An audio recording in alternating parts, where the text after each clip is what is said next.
انسان کی زندگی میں جو چیزیں اسے بہت زیادہ نقصان دیتی ہیں اور بہت پیچھے چھوڑ دیتی ہیں، دنیاوی معاملات سے لے کر روحانی، اخلاقی، قلبی اور قرب الہی کے معاملات تک کو جو چیزیں نقصان پہنچاتی ہیں، ان میں ایک بڑی چیز غفلت ہے۔ ایک لفظ ہوتا ہے جو ہمیں اکثر سننے کو ملتا ہے کہ آپ کی توجہ نہیں ہے۔ یہ ڈھیر سارے لوگوں کا مطالبہ ہوتا ہے، اہل خانہ بھی مطالبہ کرتے ہیں، کئی موقع پر والدین بھی مطالبہ کرتے ہیں، غرباء بھی مطالبہ کرتے ہیں کہ امیروں کی ہماری طرف توجہ نہیں ہے۔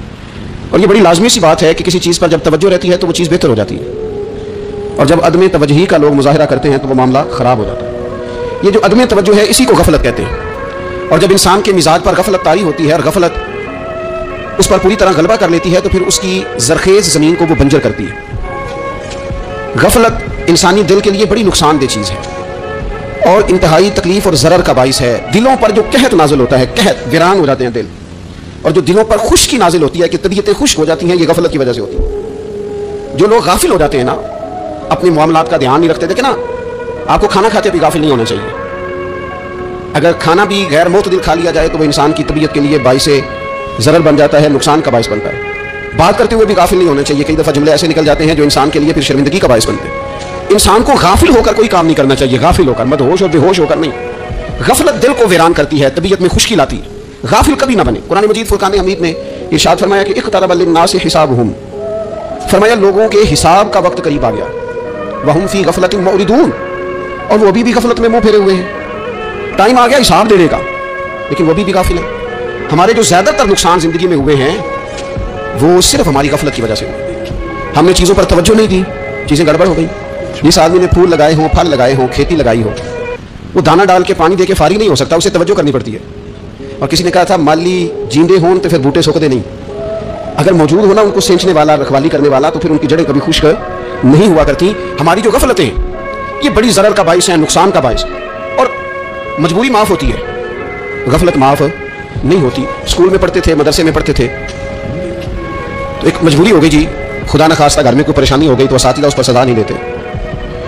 کوئی خوشی کا موقع ہے گھر میں، فیملی میں کسی کی شادی ہے، اساتذہ اس پر سزا نہیں دیتے۔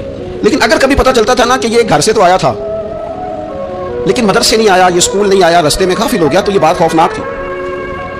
یہ قابل سزا جرم تھا کہ تو غافل ہو گیا اپنی پڑھائی سے، تو گھر سے آیا اور یہاں نہیں آیا۔ غفلت قابل سزا ہوتی ہے، مجبوری کی معافی ہوتی ہے۔ ہمارا آج کا جو مسئلہ ہے وہ غفلت کا ہے۔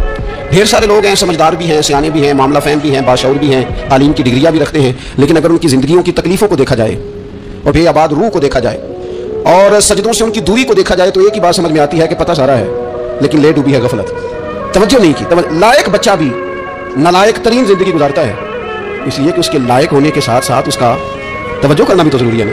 میرے لائق کا کیا فائدہ اگر وہ محنتی نہیں، اگر وہ توجہ نہیں کرتا، اپنا سبق دھیان سے سنتا پڑتا ہی نہیں، تو جتنا مرضی لائق ہو پیچھے رہ جائے گا۔